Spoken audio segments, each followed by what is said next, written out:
ilm, knowledge, educating people. Knowledge is your best defense against any attack that comes against you. Even better than strong iman. Why? Because iman by its nature, feel free to disagree by the way, but iman by its nature fluctuates, goes up and down. So when my iman is up, I can maybe deflect all arguments coming at me. But when it's down, what's your game plan? Nothing is like ilm. It's the rock that withstands all the waves that come against you. And today everybody wants a piece of you. And the Christian wants to tackle you, the agnostic wants to tackle you, the Jew wants to tackle you, the atheist wants to tackle you, and then other Muslim wants to tackle you. So you have to be ready from all fronts. One of my favorite descriptions of Ibn Taymiyyah rahimahullah, people said that if he ever gave a lecture on a subject matter, you got the feeling as if he spent his whole life preparing this subject. Then tomorrow he talks about something completely different, but while he's talking, you also feel as if he spent his whole life preparing this subject. Now, we can't really all be like that, it's not realistic, but we should be able to answer basic questions. Till now, people, what do I say if someone asks me why the Prophet married Aisha when she was young? And that, again, it's just basically, the question of Aisha is, again, a question based on what the majority sees as the best age to get married. You live amongst the people, what is the magical age here in Denmark? 18. And I say magical because there's nothing scientific about 18. Is there? Is there? And if you want to talk pure biology and science, whenever the girl reaches menses, you would argue, not psychosocial maturity, but physical maturity. When she reaches the menses, she can have children, right? So if I want to argue biology, I say, well, the minute she gets her menses, she can get married. But we know that when she gets her menses, she's still mentally up here a child, right? So we chose the number 18 not through research, not through study, not through biology, not through anything. It's just a number that came up, 18. Actually, in America, people think it's 18, but very few states the number is 18. In a lot of them, it's 17. In some, it's still 16. And in almost every state, as long as the parents sign away, you can get married at 16. You can get married at 15 as well. So then, when people ask you, why did your Prophet marry a young woman? Because today, in our society, we don't like marrying young women. We said 18 is the number.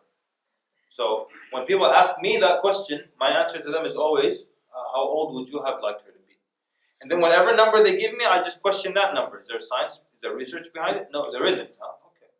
So, but we just think that today our values are so correct that I can question any society, even those that lived over 1,000 years ago, based on our current values today.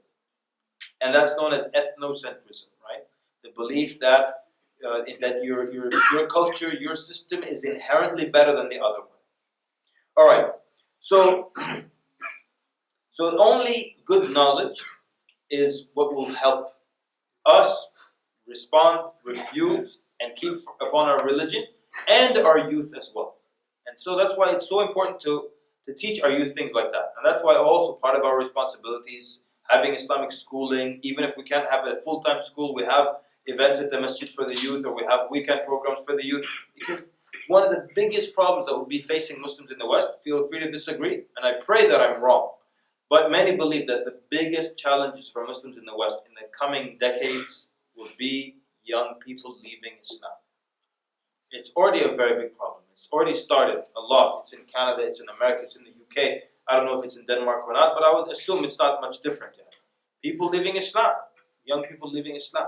And a lot of times they leave Islam over things that have nothing to do with the deen. Fiqh issues that they can't understand, or fiqh issues they disagree with.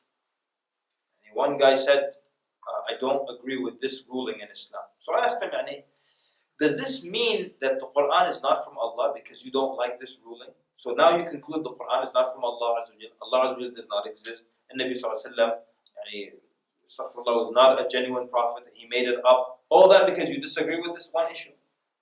Is that how things work? Well, it's all false because I don't understand this one thing. So you have a physics class, and the professor is going to explain one aspect in physics, and he didn't get the class. It's all physics is false.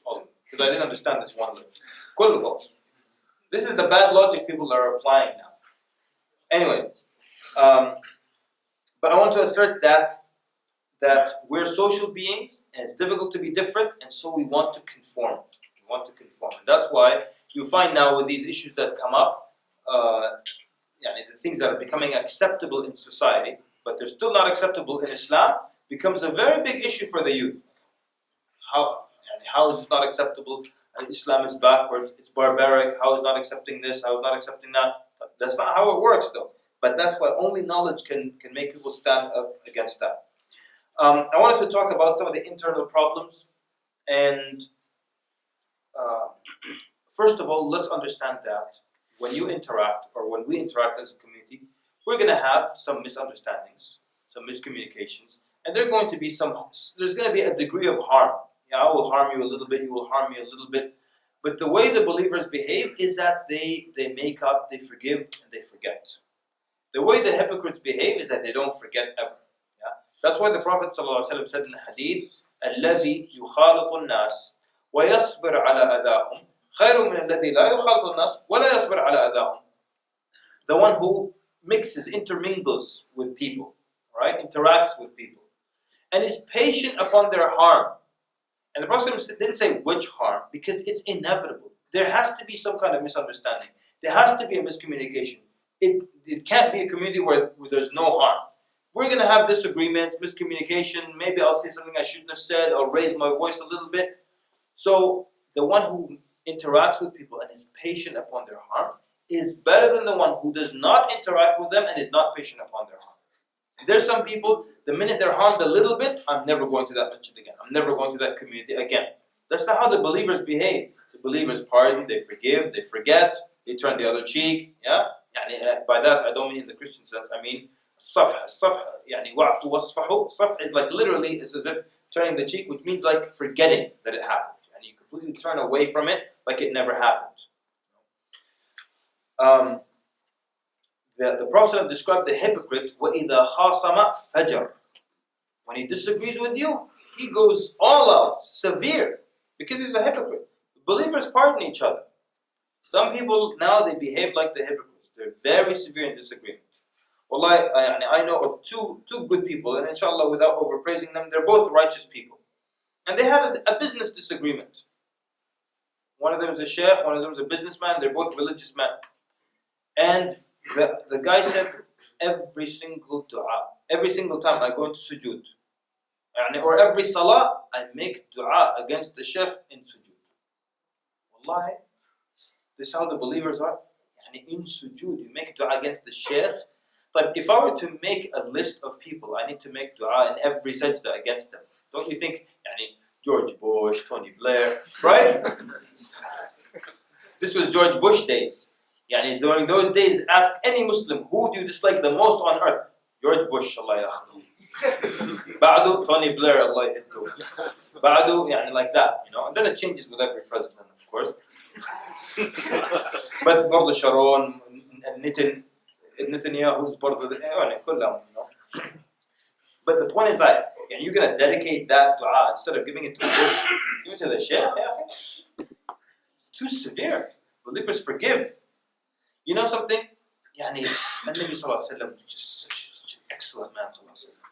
And the way he dealt with people, they said from the manners of the Prophet Sallallahu Alaihi Wasallam is that he never approached you with that which you hate. Never approached you with that which you hate.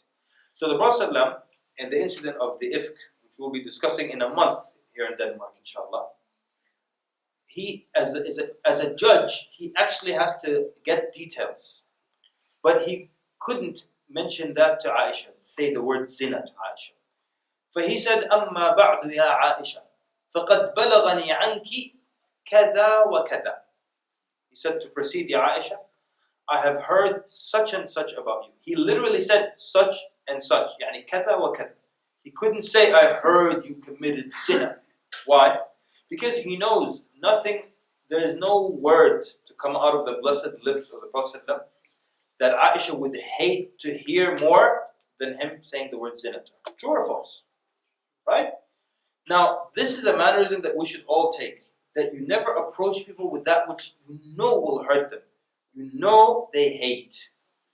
But people do it, and they think, they can trick people, but you can't trick Allah Azza wa Jalla. So, someone got fired from work. And the word fired is a very painful word. So much so that nobody says it anymore. They downsize. They let you go. They say, when you take some time off, I'll call you if I need you.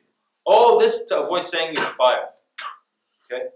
So then, anyone who gets fired from work, the last word he ever wants to hear from someone is fired. True? But you can say it to them. And you're pretending like you're hugging them, but you're hugging them like this, then you take a knife and you put it in their back and twist it like that. Now here it is. This is how you do. You want to learn how you offend someone while looking concerned? It's very simple. Don't keep your eye open like this. Keep your eyes half open like that. Then bend your head over like this, and bend your body movement is like this. So when you come to the person, you come like this. You see the difference? I'm so sorry. You see what I'm doing? Don't come like, oh, I heard you. No. I heard you got fired. No.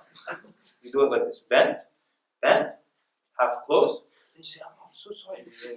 Do you this? I'm teaching you how to be deceptive, right? So then do this. I'm so sorry. I heard the news. I heard you got fired from work. See that? Fired? So I'm hugging you, but I'm putting that knife in you. This kind of dirty stuff, our Nabi Sallallahu Alaihi Wasallam never did this kind of stuff. And we never do this to people, inshallah, yes? This is dirty stuff. And you don't fool Allah subhanahu wa ta'ala with this kind of stuff. But we do these little things, hurting each other. Her sister, her husband gets a second one. That's the last thing she wants sisters to come tell her. But they come as if they care, but they just want to hurt her. You heard your husband got married again? Or someone gets divorced. They don't want to hear the word divorce. Sisters come pretend they care. We're so sorry, sister. We heard your husband divorced you.